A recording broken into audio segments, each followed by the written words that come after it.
Hello, and welcome to our third Teacher Strategies for Distance Learning webinar. GABA is proud to present a series of special speakers who will be sharing effective practices to support English learners and learners of other languages. I am Ruby Flores, Acting Director of Professional Learning. I hope you're in a safe space, managing the circumstances due to COVID-19 and ready to join together with the GABA family today. I am pleased to introduce you to Dr. Carmen Beck, one of GABA's professional development consultants and a professor in the Educational Leadership Department at Cal State San Bernardino. Carmen? Good afternoon, everyone. GABA familia, welcome. Today's webinar is being presented by Deedy Camarena and Olivia Santillan from Santa Clara County Office of Education, and they're sharing their presentation, Emerging Language Through Intentional Listening. As we get ready for today's exciting session, I have a few housekeeping matters to share. As this is a webinar, the speakers' microphones will be active and the participants will all be on mute. There will be interactive times in today's presentation, and we will use the chat box for you to enter your comments. If you would like to post a question during the presentation, please also use the chat icon on the Zoom control menu at the bottom of your screen, and the chat window will pop up where you will be able to type in your questions or comments. For better focus, we will not be using the Q&A icon or window for today. After the webinar, we will be posting the recorded version so you can re-listen and share it with others. Sit back, relax, and get ready for 30 minutes of powerful engagement and learning. So now please join me in welcoming Deedy and Olivia.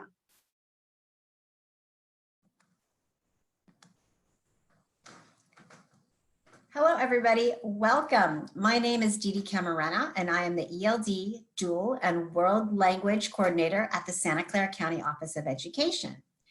And this is my colleague, Olivia. Hi, everybody.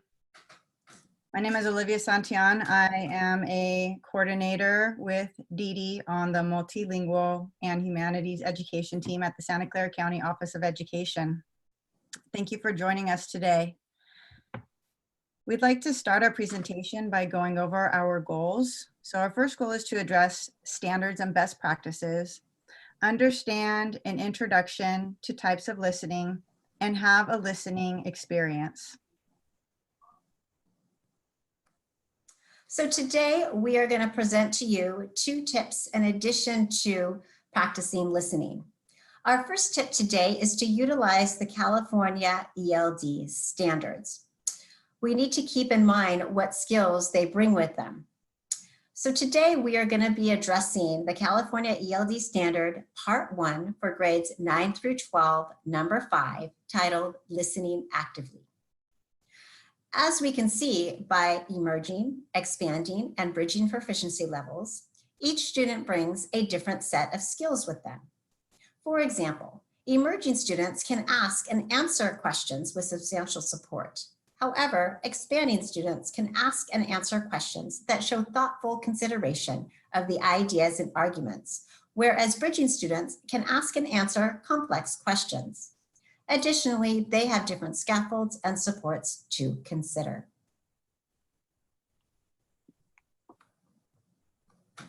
So as we move into our listening activity today, I would like to introduce the 5 types of listening.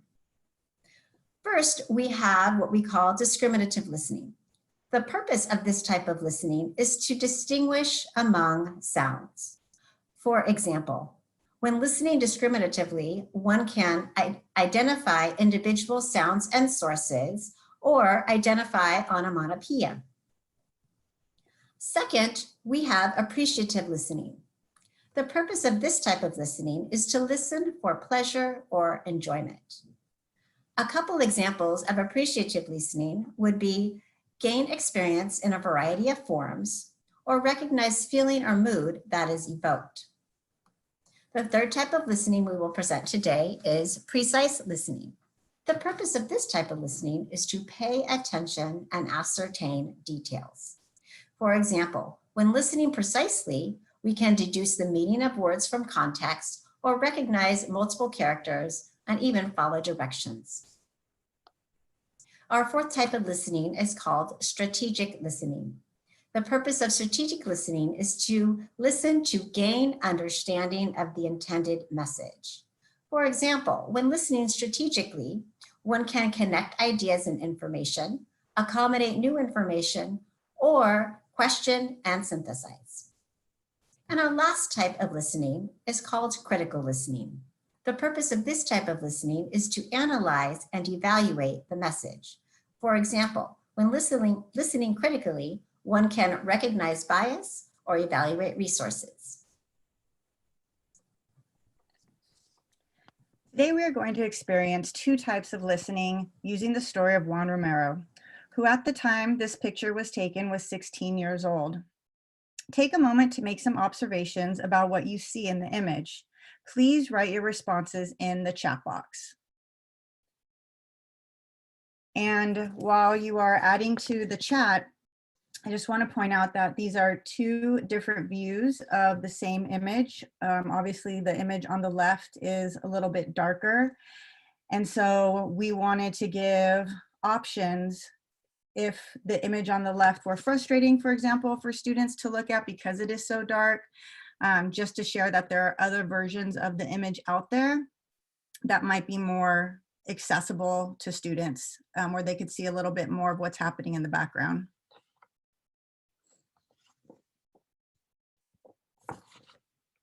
Deedy, do you notice anything in the chat yet? We are still awaiting the comments of our participants today.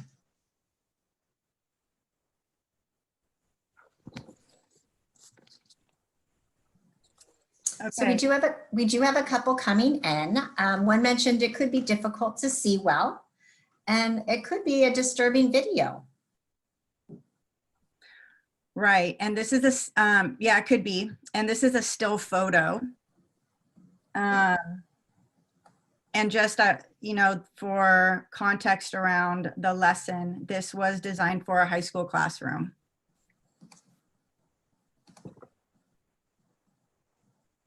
And for those that are looking for the chat feature, it should be on the bottom toolbar. It looks like a question bubble as if you're about to speak. So this lesson, oh, go ahead, Deedy. So more comments from our chat. We have concerned and troubled look on the young person attending to the victim. Additionally, let's see, there are light differences. Okay, and those are good observations. And again, just to start the lesson with an open question, again, to give students a safe space to think about what is possibly happening in the image. This lesson uses multiple texts, and the original purpose of this lesson was to teach effective elements of nonfiction narrative. The lesson was designed around the question, how can a lesson on effective elements of nonfiction narrative be designed in a way that is highly engaging and relevant? This lesson was taught in a 9th grade ELA class, with the majority of the students being long-term English learners and or students with disabilities in an alternative education setting. For today's presentation, we designed the lesson around the question, how can intentional listening experiences be engaging while impacting language development for all proficiency levels? The topic of engagement brings us to our next tip, tip number 2, considerations for text choice. The Universal Design for Learning Guidelines offers research-proven approaches to engagement. Engaging texts have information that is relevant and valuable to interests and goals of the students. Educators should highlight the utility and relevance of the text and provide options that optimize what is relevant, valuable, and meaningful to the learner. You can find additional information in the orange box on the left side of the slide, as well as the website. Now let's return to the story of Juan Romero. I selected this story because it was a relevant example of nonfiction narrative. Mr. Romero's life story has similar elements as the students in the class where this lesson was taught. And I thought that would make it engaging. He was born in Mexico and moved to the United States when he was 10 years old. His family lived in East Los Angeles, where he attended Roosevelt High School the year of the Chicano walkouts to protest discrimination against Mexican Americans. He was in high school when this event in his life happened. So thinking about somebody who was similar in age as the students was something that would help them to find the story engaging. And he eventually moved to a working class neighborhood in San Jose, California. So there's a local connection due to the fact that the school where this lesson was taught is in San Jose, California. Do any of you recognize this image? It was taken in Los Angeles in 1968 at the Ambassador Hotel the night Robert F. Kennedy was assassinated.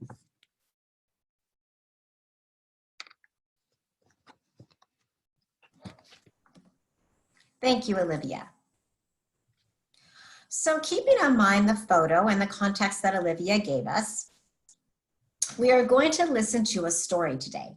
The listening types we will practice using are appreciative listening and precise listening. Please use the bit.ly on the screen to obtain the note catcher we will use to actively appreciate and precisely listen. I'll give you 1 minute to go ahead and put that bit.ly in your toolbar and bring up the document.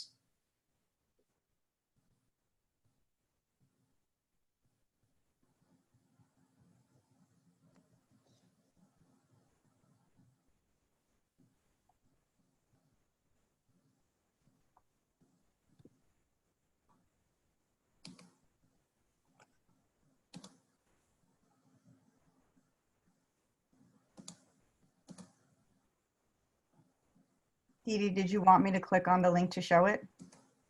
Yes, you can. I'm also going to go ahead and put it in the chat bar. It looks like some people may have issues finding it today. Okay. I just posted it. Oh, thank you so much.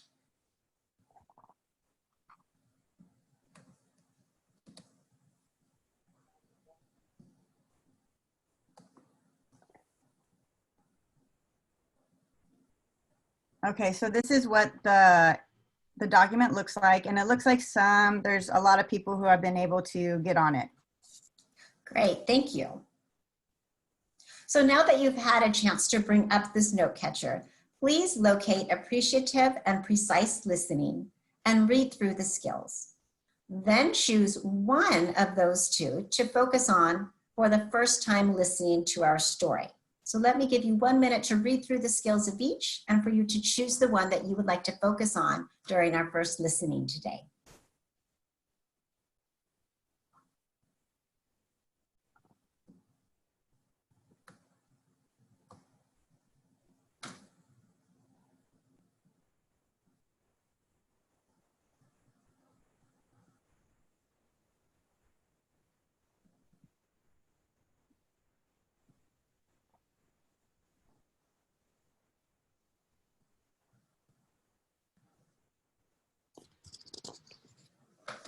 Okay, now that you've all located and you have chosen one type of listening that you would like to use today between appreciative and precise, we're going to go ahead and play the story for the first time.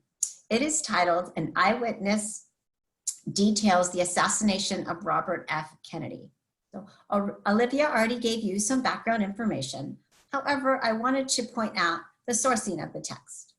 Many people forget to give context to a text, so we feel it is very important to know where the text came from in order to have a full understanding. You will find the sourcing also on the second page of this note catcher that you opened up, detailing the different types of listening. This video is approximately 2 minutes and 45 seconds long. Remind yourself of the listening type that you chose, and please take any notes you would like as you listen, then we can debrief afterwards. And then what you're going to listen to is technically just audio. So if you're, and that's it. If you're looking for an actual video, there won't be one. It's just the audio. Sure, was stuck on the phone. He put on the phone and says, "Come on in, boys." You could tell when he was looking at you that he's not looking through you. He's taking you into account. And I remember walking out of there like I was 10 feet tall. The next day, he had his victory speech. So they came down the service elevator, which is behind the kitchen. I remember extending my hand as far as I could. And then I remember him shaking my hand. And as he let go, somebody shot him. I kneeled onto him and put my hand between the cold concrete and his head just to make him comfortable. I could see his lips moving, so I put my ear next to his lips and I heard him say, "Is everybody okay?" I said, "Yes, everybody's okay." I could feel a steady stream of blood coming through my fingers. I had a rosary in my shirt pocket and I took it out thinking that he would need it a lot more than me. I wrapped it around his right hand and then they wheeled him away. The next day, I decided to go to school. I didn't want to think about it. But this woman was reading the newspaper, and you can see my picture in there with the senator on the floor. She turned around and showed me the picture and says, "This is you, isn't it?" And I remember looking at my hands, and there was dry blood in between my nails. Then I received bags of letters addressed to a busboy. There was a couple of angry letters. One of them even went as far as to say that if he hadn't stopped to shake your hand, the senator would have been alive. So I should be ashamed of myself for being so selfish. It's been long 50 years and I still get emotional, tears come out. But I went to visit his grave in 2010. I felt like I needed to ask Kennedy to forgive me for not being able to stop those bullets from harming him. And I felt like, it would be a sign of respect to buy a suit. I never owned a suit in my life. And so when I wore the suit and I stood in front of his grave, I felt a little bit like the first day that I met him. I felt important. I felt American, and I felt good.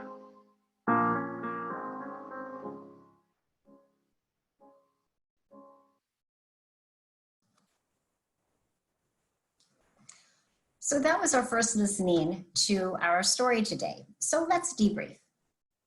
First, let's hear from those of you that chose appreciative listening for your focus for this first listening. What did you hear? What notes would you like to share with us? If you'd like to participate, please write something in the chat.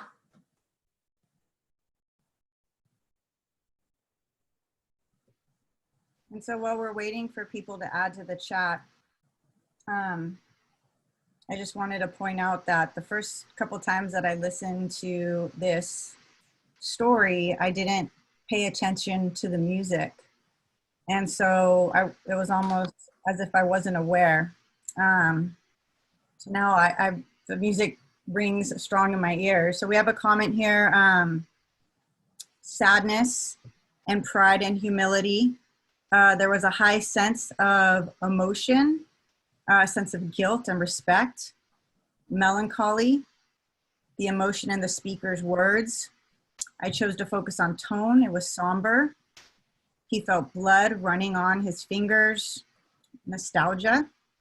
He is recalling everything he remembers from that day. He has lots of mixed emotions. It's emotional, guilty, sad.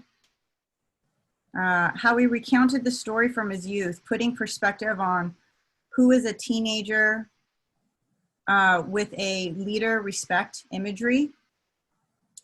I chose appreciative listening, and I learned he was humble and regrets his actions because of how others made him feel. And then someone wrote tears. So as you can see, by having a particular focus, and in this case, appreciative, it really allows you to hone in on what you are listening for.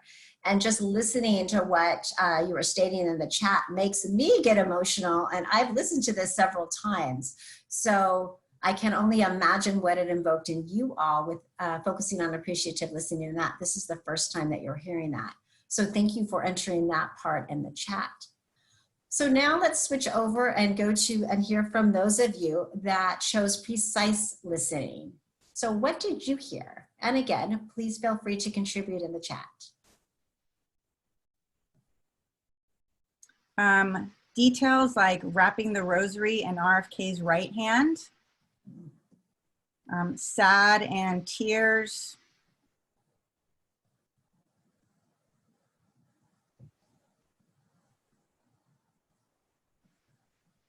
What other details or sequences did you note within the listening task?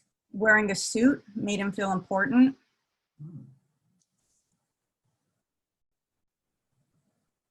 He wore a suit to visit the senator's grave. Movement in time from past to present.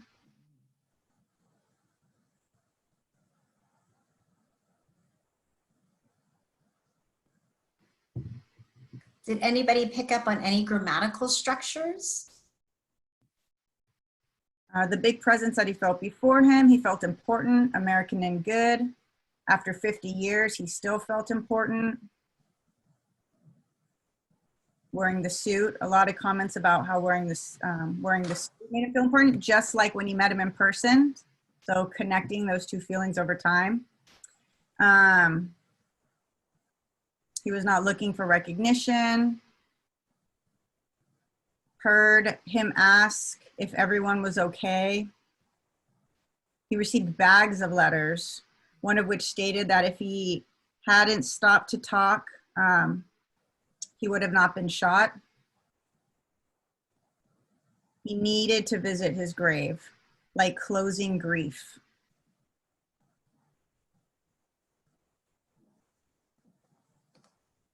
And reading the comments like that just gave me goosebumps for some reason. I'm with you.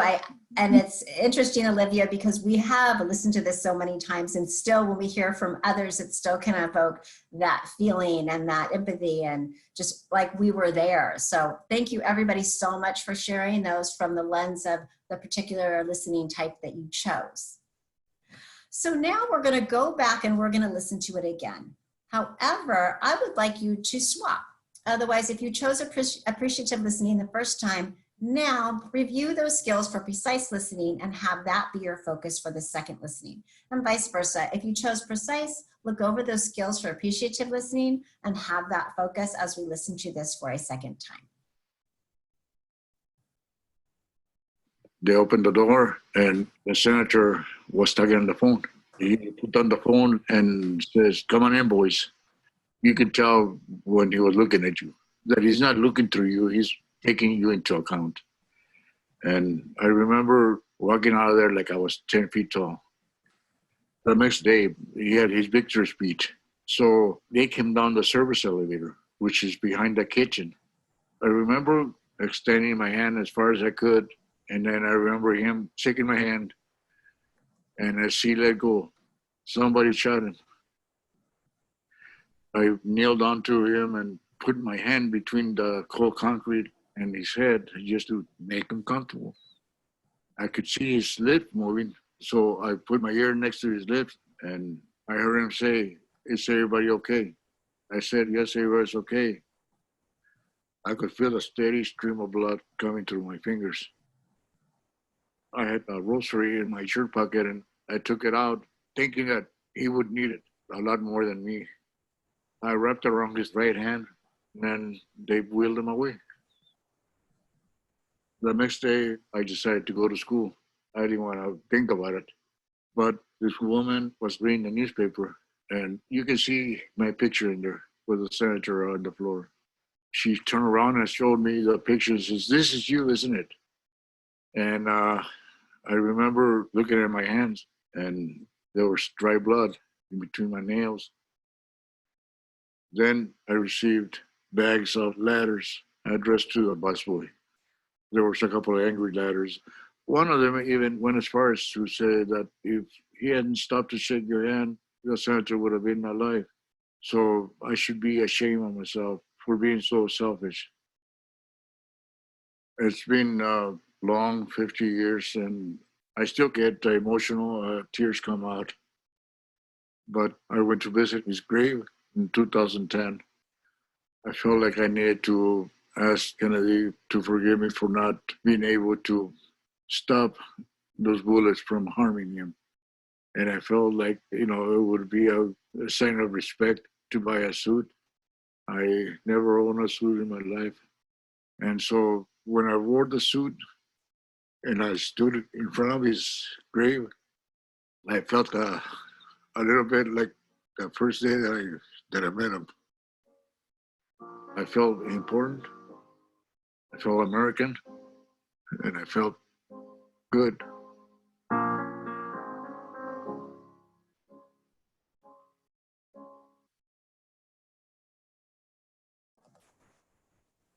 So I was just thinking about the end of that last portion of it, saying why he's proud. That gets me every single time, and just allowing us to have a little glimpse of the actual feeling you can get by doing something so powerful and how it resonates years later. So let's go back and debrief about that. So again, for those of you that chose appreciative listening for the second round, what did you hear? And again, go ahead and put that in the chat box. And then also, a confession on my end is the first time I heard the story, I was driving to work, and I started crying. So, it's really hard to drive when you're crying, but I just felt so emotionally impacted by, there's a crack in his voice where he seems like he's gonna start to cry when he's telling the story at the end, and that's what set it off for me. Mm-hmm. Okay, so precise listening, deducing meaning, 10 feet tall equals feeling important. At grave, felt important again. Somber, sadness, feeling American. He detailed the description of the meeting from the happy meeting to the tragic departure, the emotion and sadness. Precise, initially speaks in present tense when speaking of past. Acknowledgement.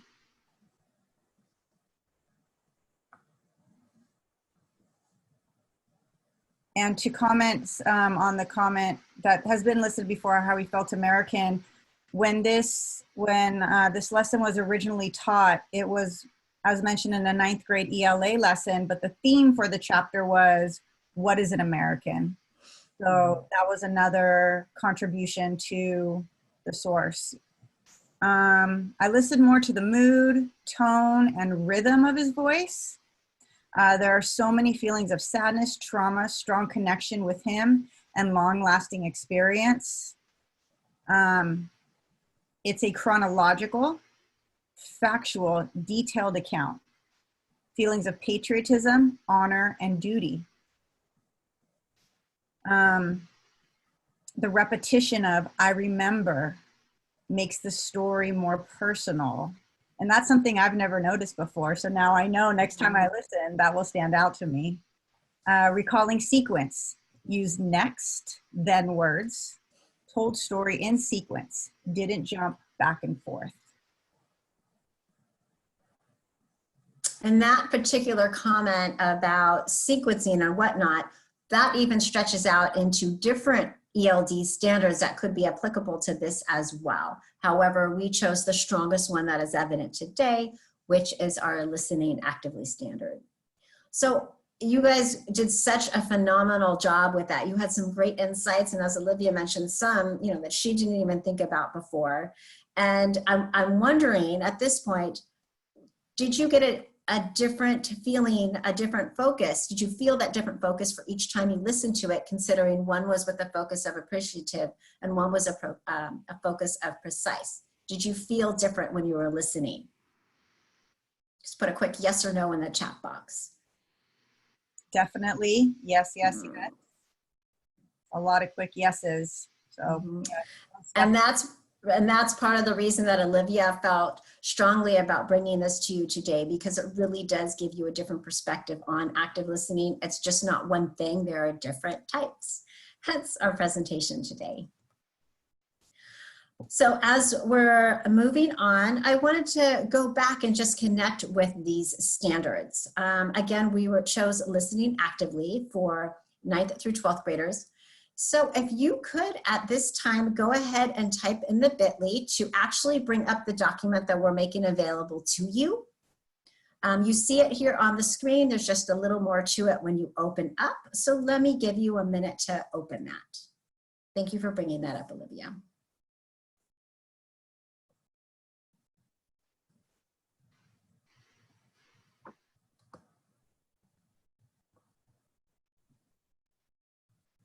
So again, it's important to circle around and remind us of these standards because after all, our intended audience for this are our English learners.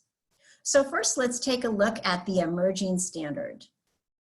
How would you make this lesson accessible to these students? So you have the standard in front of you to read in addition to scaffolds for that particular level. So how would you make this lesson accessible to your emerging students by the information that you have there in front of you, or maybe something you already do?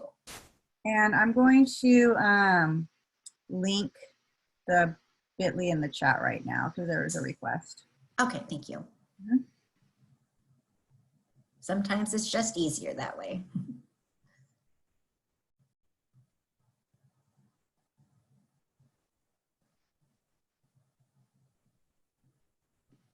So again, how would you make this lesson accessible to our students that fall into the emerging standard? And do you want people to respond in the chat, Deedy? Yes, that would be great.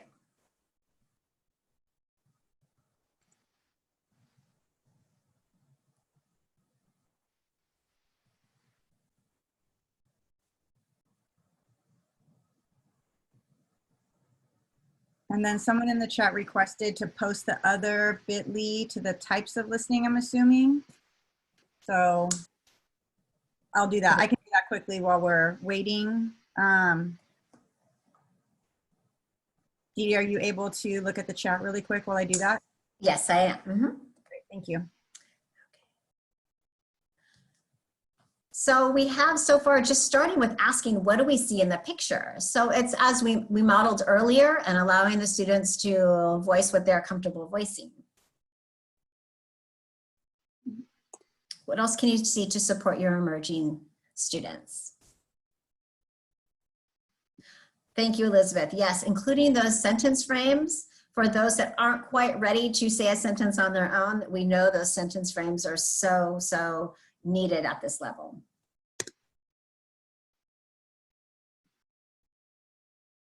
Okay, let's go ahead and jump over to both expanding and bridging. So what supports would you provide to your students that fall into expanding? And additionally, what supports would you provide for your bridging students? When you type in the chat, if you could put EX, if you're going to responding to supports for your expanding students, and could you please put BR if you're going to be responding to your bridging students? And there was a question in the chat, could you include captions? And what are, Deedy, do you want to speak to that? I'm not quite sure what you mean by captions for which document. I think they might mean, and then Carmen, if you can clarify, like while the students are listening, could you also show the text of what is being said? Mm-hmm. Exactly. Okay. And okay. so I have a couple different thoughts on that. Okay, go ahead.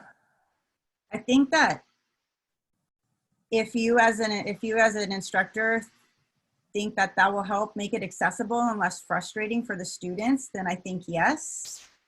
And I also think giving them an experience of just listening alone, maybe the first round, to practice pure listening.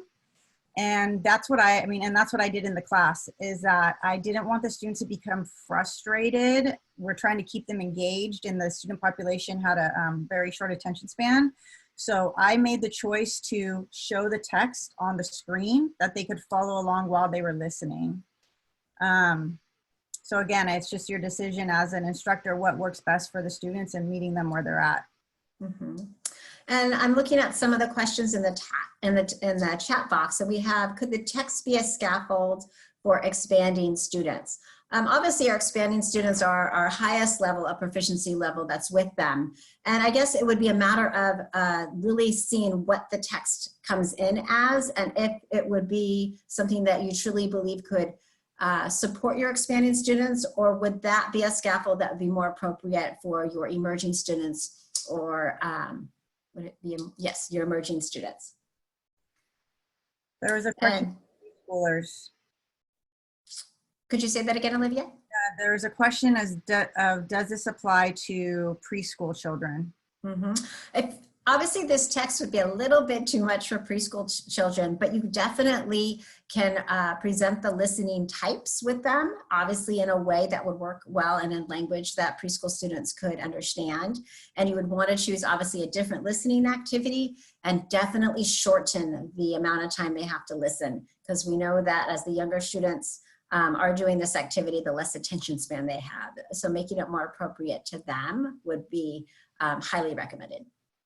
Yeah, and I mean, oftentimes we're told as children ourselves, or we tell children, listen carefully. And the benefit of being focused on listening types for all ages is that it lays out what that means. When someone is telling me to listen carefully, you know, I now understand what that means. There was another comment about emerging. If you know their home language, utilize this language as a bridge to help them feel confident. And most definitely, as for emerging students, we have those native language scaffolds that are definitely utilized here in order for them to make sure that they comprehend it, and therefore being able to access it enough so that they'll be able to have a conversation with it. With that said, there's also going down the road of introducing vocabulary beforehand. So that would be something that you could maybe implement at that portion in order to support your emerging students as well. And then Deedy, for the sake of time, I'm just going to move to the next one so we can do Q&A. Okay, thank you. Okay, so our last one, oh, sorry, Olivia, go ahead. All right, so our final question is, we wanted you to consider how listening connects to reading, writing, and speaking skills, and also wanted to invite you to think about and comment on connections to content as well. How can the listening types be used in classes such as history, science, and math to support language development? I mean, from this story in particular, the connections to history might be very clear, but thinking about what type of text students can listen to in other content areas. And again, for the sake of time, I'm going to just move forward because we do have an open Q&A session. This is the link to the resources. I know the resources will be posted online as well. And we can put the link in the chat box, which I'll do in a minute. And I guess now we could open it up to general Q&A, and Deedy and I will both man the chat. Actually, I'm going to put the link in, Deedy, so if you can man the chat. Of course. Thank you.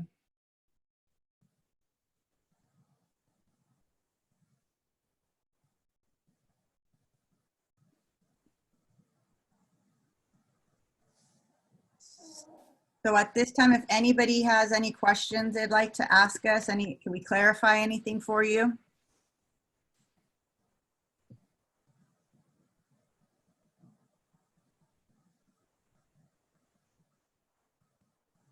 So in the chat, we do have a reminder that CPIN offers a lot of support for our English learner students. So when you're looking at your preschool students, that might be something to look into. So a question came in, how can I monitor this during distance learning? And so we actually have resources about feedback. Deedy, do you want to speak about giving feedback to students with their listening skills? Yes, and I'm actually going to switch over to that portion that we have in here. So when we are doing feedback for our students, we have the traditional way of doing feedback.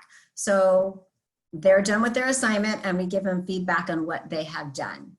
However, that is not the only way in order to provide that feedback that's with them. And I'm trying to find that document that we have. While Deedy's looking for that, Thank you.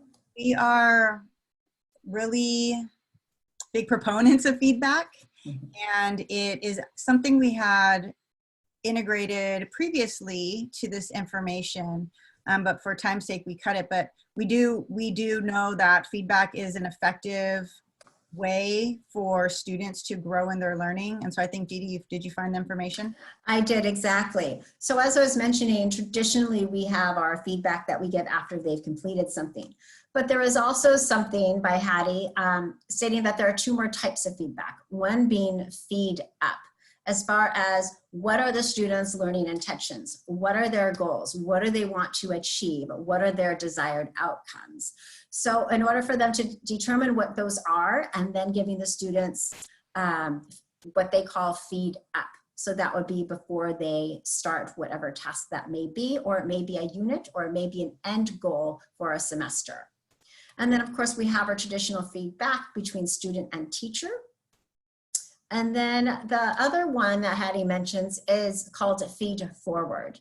And this one is for what the students' actions, what they need to do in order to improve, or how does the feedback make you feel?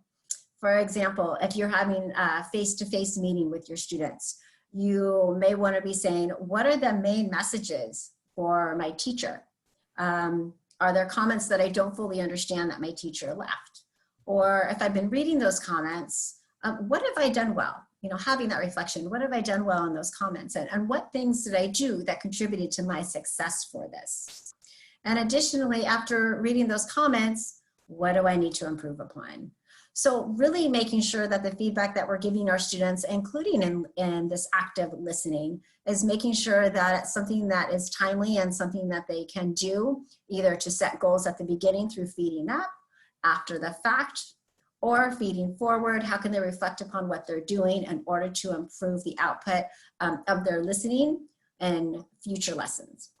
And Deedy, could you add that link to the chat box? I sure can. And so during this time of distance learning, it's also important to give students opportunities to make their learning visible. So if you do an activity like this, where students are listening and that, you don't have that in-class interaction, that they have some sort of response sheet based on the skills, or like something that they could turn in. So when you look at it, you are able to assess the extent to which they were able to apply the listening skills.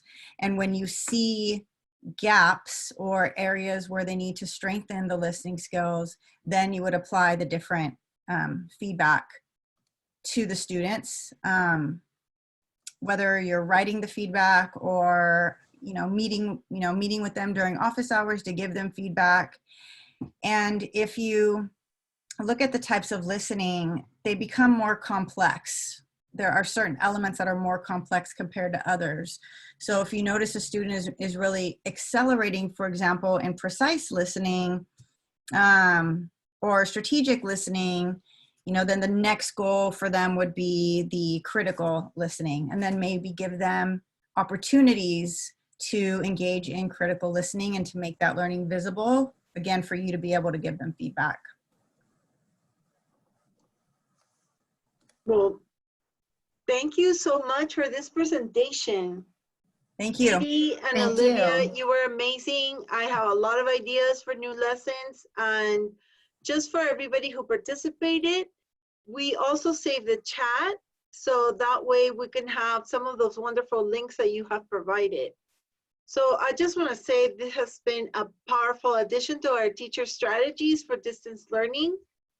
And I just want to say thank you to Ruby, and thank you to Deedy Camarena and Olivia Santillan. You were extraordinary. And thank you to all of our participants for joining our third webinar for the emerging language and distance learning. Sorry about that. On behalf of the CAVE Board of Directors and the full CAVE team, we hope that you have found these strategies valuable to your work with students. Please check out our CAVE Facebook for more information on our upcoming webinars, and visit our CAVE page at www.gocave.org to find the recording of the session and the handouts, amazing resources for us. All materials are going to be posted by tomorrow. So please stay safe, be well, and know that we're all in this together. and we are CABE strong. So thank you and hasta la próxima.